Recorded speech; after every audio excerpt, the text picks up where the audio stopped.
नमस्कार भाई लोग, कैसे हैं आप लोग। तो आज के इस वीडियो में एक बार फिर से मैं आपका बहुत ही ज़्यादा स्वागत करता हूं आपके ही अपने चैनल टेक्निकल ट्रेडर में। तो आज के इस वीडियो में हम बात करने वाले हैं यस बैंक, साथ में बात करेंगे सुजलॉन एनर्जी की। देखिए, यस बैंक को लेकर लोगों के काफ़ी डाउट्स बढ़ गए हैं। स्पेशली कल जो मैंने वीडियो डाली थी 11-12 बजे के आसपास, उस समय ठीक ठाक 14.5 रुपये पर ट्रेड कर रही थी और क्लोजिंग होते होते 13 रुपये 90-95 पैसे पर जाकर ख़त्म हुई। तो लोगों को लगा कि नहीं, ये तो बेकार की बातें बता रहा है, अच्छी खबर होने के बावजूद यहाँ पर गिरावट हो गई, मतलब फालतू नॉनसेंस। ठीक है, कहने वाले तो कुछ भी कहेंगे, कहने का क्या है ना। तो आज के इस वीडियो में हम समझने वाले हैं गिरावट हुई है, हाँ हुई तो है, लेकिन क्यों हुई है, कल की गिरावट क्यों हुई है, आपको यस बैंक के साथ बने रहना है या नहीं रहना है, बने रहना चाहिए तो क्यों बने रहना चाहिए, है कि नहीं। इसके फ्यूचर प्रोस्पेक्ट्स को समझेंगे। आपको करोड़पति या लखपति जो भी बनना है तो क्या यस बैंक बना पाएगा, यदि बनाएगा तो कितना समय लेगा, आपको इसमें इन्वेस्टेड रहना चाहिए या फिर एग्जिट कर लेना चाहिए, या फिर एग्जिट करना है तो फिर कौन से स्टॉक्स, आपको स्टॉक्स भी कुछ यहाँ पर बताऊँगा जो कि बिल्कुल यहाँ पर ज़बरदस्त रिटर्न देने वाले हैं। तो सारा कुछ समझेंगे इस एक वीडियो में। बस रिक्वेस्ट रहेगी कि कल जैसे आप लोग के राय निकल कर आ रहे थे, आप लोग के कमेंट्स निकल कर आ रहे थे, मैंने देखा, तो मुझे कोई प्रॉब्लम नहीं है। बस मैं आप लोगों को कुछ बातें यहाँ पर समझाने की कोशिश करूँगा। उस सब के बावजूद आप लोगों को लगे कि नहीं बेकार की बातें हैं तो फिर डिसलाइक ज़रूर करना। कहूँगा इस बार कि आप डिसलाइक ही करके जाना, ठीक है। तो चलिए वीडियो को आगे बढ़ाते हैं। बस रिक्वेस्ट नहीं कर रहा हूँ, अपने इन्वेस्टमेंट और ट्रेड लेने से पहले फाइनेंशियल एडवाइज़र खुद के एनालिसिस कर लेना, क्योंकि दूसरे को ब्लेम आप नहीं कर सकते अपनी इन्वेस्टमेंट के लिए। तो चलिए आगे बढ़ते हैं। तो यहाँ पर आप देख सकते हैं ये जो अपडेट निकल कर आ रही है, इसके बारे में मैंने आप लोगों को कल बताया था। Yes Bank files petition asking Dish TV to disclose AGM outcome. जैसा कि आप सभी जान रहे हैं कि डिश टीवी का एजीएम 30 दिसंबर को हो चुका है, लेकिन उसका जो आउटकम है उसको डिस्क्लोज नहीं किया गया है। डिश टीवी इस चीज़ का हवाला दे रही है कि बॉम्बे हाई कोर्ट ने ऐसा करने से मना किया है जब तक पूरा का पूरा जो केस है वह क्लियर नहीं हो जाता, और इसकी नेक्स्ट हियरिंग 3 तारीख को रखी गई है। और सबसे बड़ी जो लड़ाई चल रही थी कि डिश टीवी और यस बैंक में जीत किसकी होगी, क्या यस बैंक वोटिंग राइट्स का यूज़ कर पाएगा। वोटिंग राइट्स का तो यूज़ कर लिया, लेकिन रिजल्ट क्या निकल कर आया, इस चीज़ का खुलासा अभी तक नहीं हुआ था। लेकिन जो सबसे बड़ी खबर है जिसका लोग महीनों से इंतज़ार कर रहे थे, और आज यहाँ पर, आज क्या कल ही मैंने आप लोगों को ये बातें बता दी थी, लेकिन आपने शायद या तो सुना नहीं या फिर आपने उस चीज़ को समझा नहीं। बिल्कुल बहुत बड़ी खबर है। किस तरह से, यहाँ देखिए ये वाली अपडेट, बिल्कुल यहाँ पर आप देख सकते हैं यस बैंक जो कि एक फाइनेंशियल क्रेडिटर में आता है। तो टोटल जो फाइनेंशियल क्रेडिटर्स हैं उनकी जो स्टेक है वह 45% यहाँ आप देख सकते हैं। और एक एग्जीक्यूटिव हैं जो कि 3 फाइनेंशियल क्रेडिटर्स में से ही आते हैं, उनका यहाँ पर साफ तौर पर कहना है और वह क्लेम कर रहे हैं कि 55% जो शेयर होल्डर्स हैं, यहाँ देखिए ये वाली 55% जो शेयर होल्डर्स हैं, उन्होंने जो वोटिंग दी है वह अगेंस्ट में दिया है। जो डिश टीवी ने रेजुलेशंस रखे थे उसके अगेंस्ट में वोटिंग की है 55% शेयर होल्डर्स ने। तो बिल्कुल यहाँ पर यह चीज़ क्लियर हो जाती है कि जो भी एजीएम निकल कर आ रहे हैं उसमें डिश टीवी की हार हुई है, यस बैंक की जीत हुई है। यस बैंक अब अपना डायरेक्टर अपॉइंट करेगा, अपने लोग को उसके मेंबर्स में स्थापित करेगा। तो ये चीज़ बहुत बड़ी खबर निकल कर आ रही है, क्योंकि पिछले 4-5 महीनों से इसी चीज़ की लड़ाई चल रही थी। यस बैंक चाह रहा था कि डिश टीवी के जो चेयरमैन हैं जवाहर गोयल, जो कि एसएल ग्रुप के एमडी, उनके छोटे भाई हैं, ठीक है, उनको यहाँ पर बात चल रही थी कि देखिए यस बैंक का शुरू से डिमांड था कि जो जवाहर गोयल हैं उनको हटाया जाए और अपना डायरेक्टर अपॉइंट करना चाह रहे थे। तो बिल्कुल यहाँ पर जीत होते हुए नज़र आ रही है। अभी ऑफिशियल अपडेट नहीं आए हैं, क्योंकि यहाँ पर तो केस मुकदमा लंबा चलेगा। 3 तारीख को नेक्स्ट हियरिंग है, उसके बाद फिर से डेट रखे जाएंगे, तो जो आउटकम है उसके बाद ही यहाँ पर बताया जाएगा। लेकिन जो अंदर की बातें निकल कर आ रही है उससे तो यहाँ पर क्लियर कट पता चल रहा है कि 55% से अधिक जो लोगों ने, जो शेयर होल्डर्स हैं, उन्होंने यस बैंक के सपोर्ट में वोटिंग की है। तो बिल्कुल यहाँ पर यस बैंक की जीत हुई है। तो क्या यह अच्छी खबर नहीं है, क्या यह एक गुड न्यूज़ नहीं है यस बैंक के लिए? यदि है तो लाइक करें, नहीं है तो डिसलाइक करें, कोई बात नहीं है। पहली बात। दूसरी बात यहाँ देखिए, ये जो Q3 के कुछ नंबर्स रिलीज किए गए हैं उसमें देखिए 5-6 बैंकों ने, यह भी मैं बात आप लोगों को पहले बताई है, लेकिन फिर से मैं आप लोगों को इसलिए बता रहा हूँ क्योंकि काफ़ी लोग यह कह रहे हैं कि खबर में कोई दम नहीं है, ये नहीं है, वो नहीं है, स्टॉक तो गिर रहा है। स्टॉक क्यों गिर रहा है यह भी मैं अभी बताऊँगा, कल क्यों गिरा है यह भी बताऊँगा। पूरा वीडियो देखना होगा, शर्त एक ही है। यहाँ देखिए क्वार्टर 3 के जो नतीजे निकल कर आए हैं, नतीजे नहीं नंबर्स हैं, अभी नतीजे आने में समय है। जो नंबर्स निकल कर आए हैं उसमें देखिए आप देख सकते हैं ये वाला जो बैंक है, कौन सा बैंक है आप सभी जान रहे हैं। एक मिनट, यहाँ देखिए HDFC बैंक। ये कौन सा है? Yes bank. HDFC बैंक का देखिए जो ग्रीन वाला ये कॉलम देख रहे हैं, ये है आपको डिपॉजिट्स। ईयर ऑन ईयर के बेसिस पर डिपॉजिट्स में कितनी बढ़ोतरी हुई है, तो देख सकते हैं कि 13.8% की इंक्रीमेंट है ईयर ऑन ईयर के बेसिस पर। वहीं येस बैंक में है 26%। सभी बैंकों में सबसे अधिक डिपॉजिट्स जो है ईयर ऑन ईयर के बेसिस पर जो राइज हुआ है वह है येस बैंक का। HDFC बैंक से भी लगभग यहाँ पर 2 गुना अधिक है। यहाँ देखिए येस बैंक कहीं स्टैंड नहीं करता। यदि आप कंपैरिजन करें HDFC बैंक से तो येस बैंक कहीं स्टैंड नहीं करता, लेकिन उसके बावजूद 2 गुना यहाँ पर जंप हमें देखने को मिल रहा है डिपॉजिट्स में। एक ऐसा बैंक जो कि 2 साल पहले बर्बाद हो चुका था, 5 रुपये से भी नीचे स्टॉक जा चुका था, और 2 साल के बाद इस लेवल पर नंबर 1 प्राइवेट बैंक HDFC को ज़बरदस्त टक्कर दे रहा है। तो क्या यह गुड न्यूज़ नहीं है? तीसरी बात, ये जो नंबर्स रिलीज़ किए गए हैं येस बैंक के द्वारा, इसमें देखिए कहीं भी आपको कुछ निगेटिविटी दिख रही है? अभी इसको भी एक कमेंट करके बता रहा है कि ये फेक न्यूज़ है। अरे भाई, ये NSE और BSE के ऊपर जो अपडेट निकल कर कंपनी ने दिया है, बैंक ने दिया है, यह भी फेक है। इसमें कोई आपको कुछ निगेटिव न्यूज़ निकल कर आ रही है, कुछ वैसा लग रहा है जिससे कि आपको लगे कि नहीं ये तो बेकार है, येस बैंक का परफॉर्मेंस अच्छा नहीं है? देख सकते हैं यहाँ पर नेट एडवांसेस की बात करें तो देखिए 3.9% की ग्रोथ है। एडवांसेस मतलब लोन जो बंटवारा किया गया है। डिपॉजिट्स की बात करें तो जैसा मैंने अभी आप लोगों को दिखाया ही 26% का ग्रोथ है। क्रेडिट टू डिपॉजिट रेशियो देख सकते हैं यहाँ पर आप 95% हो गई है, जो कि एक अच्छी बात है। कम जितना रहे उतना बैंक जो है सेफ खेलता है। लिक्विडिटी कवरेज रेशियो जो कि जितना ज़्यादा रहे वो इतना ही अधिक है, 127% हो गई है। तो यहाँ पर आप बिल्कुल देख सकते हैं कि 1 नहीं 2 नहीं 3 ज़बरदस्त खबरें निकल कर आ रही है। क्या ये मैंने अपने घर से बनाई है? क्या यह अच्छी खबर नहीं है? मोतीलाल ओसवाल जो कितने बड़े ब्रोकर हाउस हैं, उन्होंने भी कहा है कि क्वार्टर 3 के जो नतीजे हैं वह अच्छे आने वाले हैं, अच्छे फिगर्स हमें देखने को मिलेंगे। तो क्या ये अच्छी खबर नहीं है? खबर तो बहुत सारी हैं बिल्कुल। यहाँ पर ये जो खबरें हैं ये मैं अपने घर से तो नहीं बता रहा हूँ, ये जो भी अपडेट निकल कर आ रहे हैं ऑफिशियल अपडेट्स हैं। तो इन सब के बावजूद अब स्टॉक में हमें कल जो है गिरावट देखने को मिली। अब मैं आता हूँ कि कल येस बैंक के अंदर गिरावट क्यों आई थी। तो यहाँ पर देखिए निफ्टी 50 के चार्ट पर अभी हैं, और कल जो है गिरावट कब से स्टार्ट हुई है? 10 बजे के आसपास से ही निफ्टी 50 के अंदर, मतलब कि मार्केट के अंदर, इंडाइसेस के अंदर जो है गिरावट हमें देखने को मिल रही है। ये देखिए ये गिरावट होते गई है, और जो लास्ट गिरावट हुई है 12:40 पर यहाँ करेक्शन हुआ है, उसके बाद रिकवरी हो रही है। टाइम नोट करना 12:40। अब यह भी देख लें, बैंक निफ्टी का यह चार्ट है, 1 डे की नहीं 5 मिनट की कैंडल है। इसमें भी देख सकते हैं कि 10 बजे के आसपास से गिरावट शुरू हो गई, और गिरावट कहाँ तक लास्ट हुई है? 12:40 पर। ठीक है,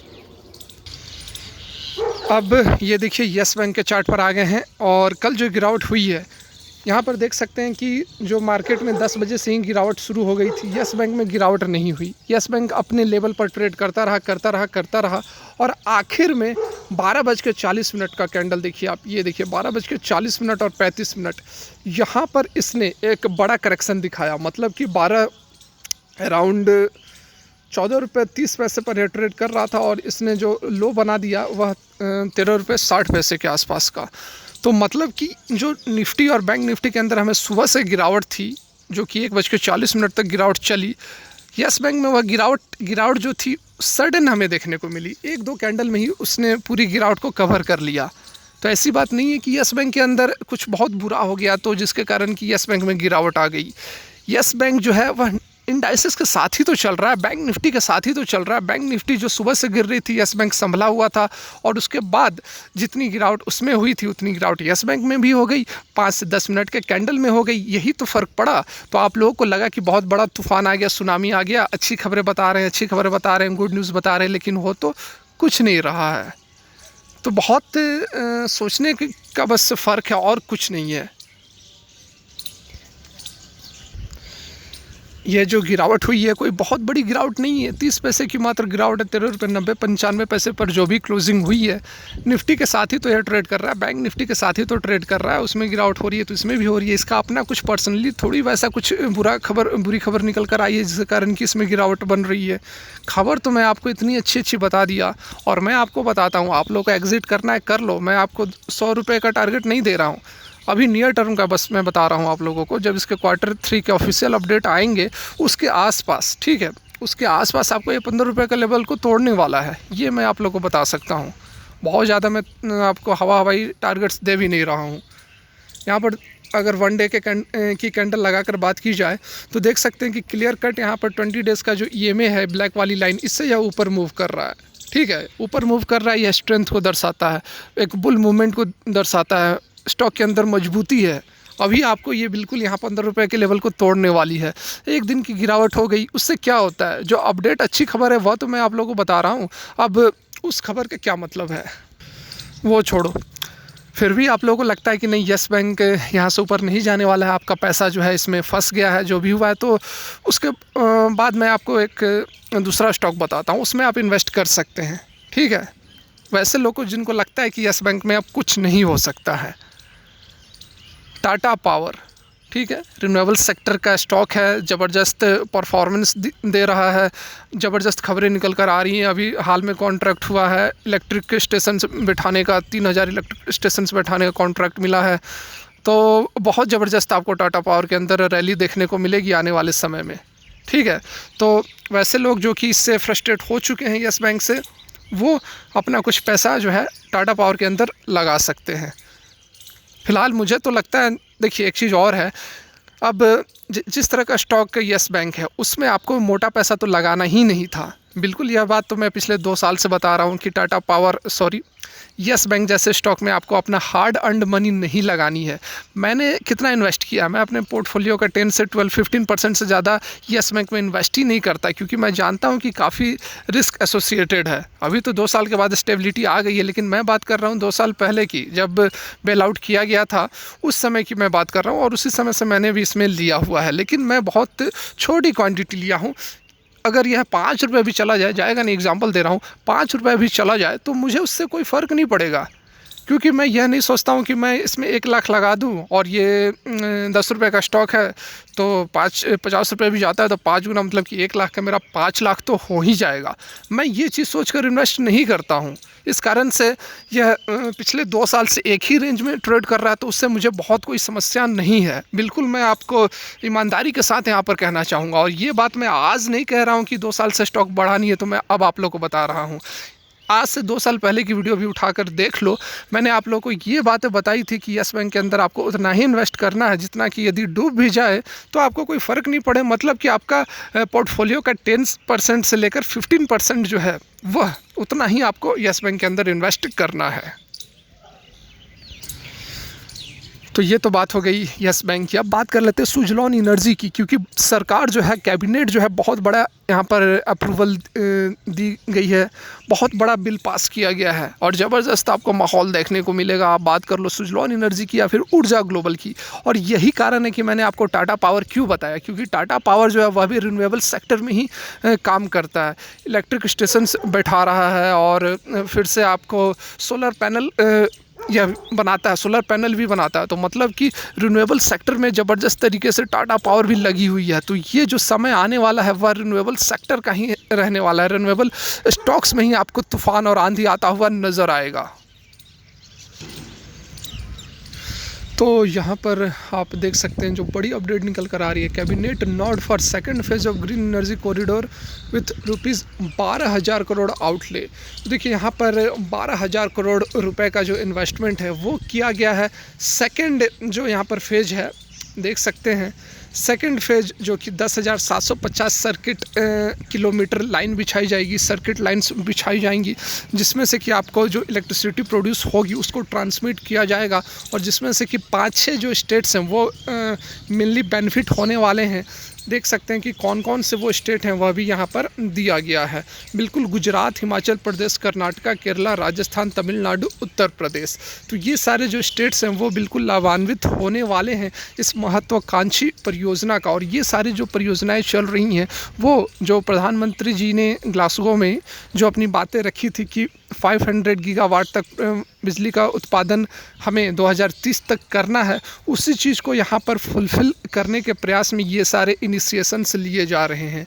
देख सकते हैं कि इससे पहले जो फर्स्ट फेज़ था वो लगभग यहाँ पर आपको ये देखिए जो फर्स्ट फेज़ है, the phase 1 is for addition of 9700 CKM of transmission line and 22,600 MVA capacity of substations having estimated cost of, जैसे कि 10,141 करोड़ का लागत है फर्स्ट फेज का, जिसमें से कि आपको 9,700 CKM मतलब ये आपको ट्रांसमिशन लाइंस की यूनिट होती है। तो ये पहला फेज़ था। अब जो दूसरा फेज़ है ये उससे भी ज़्यादा है, क्योंकि पहले फेज़ में 10,000 करोड़ की लागत थी और अभी लगभग 12,000 करोड़ का लागत सरकार ने पास किया हुआ है। तो देख सकते हैं कि किस तरह से जो है मोदी गवर्नमेंट जो है वो बिल्कुल एक्टिव दिख रही है। अपने जो भी उन्होंने इनिशिएशंस लिया है, COP 2026 तक का जो इनिशिएशन लिया है, उसमें ये चीज़ बिल्कुल क्लियर है कि आने वाला समय है अक्षय ऊर्जा का, रिन्यूएबल सेक्टर का। और यही कारण है कि सुजलॉन एनर्जी, ऊर्जा ग्लोबल, टाटा पावर जैसी कंपनियां जो हैं वो आने वाले समय में बिल्कुल आपको मालामाल बना देगी। तो अगर आप यस बैंक से ऊब गए हैं, ऊबना तो नहीं चाहिए लेकिन ऊब गए हैं, तो टाटा पावर बेस्ट ऑप्शन रहेगा। सुजलॉन और ऊर्जा ग्लोबल इसलिए नहीं कह रहा हूँ क्योंकि भीड़ काफ़ी है, लोगों को एंट्री लेने का मौका नहीं मिल रहा है, मौका भी मिल रहा है तो कुछ ही लोग ले पा रहे हैं। तो इस तरह कर से आप लाइन में ही लगे रह जाएंगे और जब आपको मौका मिलेगा तब पता चलेगा कि इतनी वैल्यूएशन हाई हो गई कि फिर से उसमें लोअर सर्किट लगनी शुरू हो गई। और टाटा पावर अभी जो स्टॉक है वह अपनी कंसोलिडेशन फेज़ में चल रहा है। एक अच्छी खासी रैली उसमें भी आ चुकी है और उसके बाद यहाँ पर कंसोलिडेट कर रहा है और बहुत जल्द कंसोलिडेशन यह समाप्त होगा और फिर से आपको इसके अंदर रैली दिखेगी और यहाँ से डबल ट्रिपल तो आसानी से मुझे जहाँ तक लगता है कि हो जाना चाहिए। तो फिलहाल के लिए वीडियो यहीं तक अच्छी लगी तो बताएं क्या अच्छी लगी और क्या नहीं।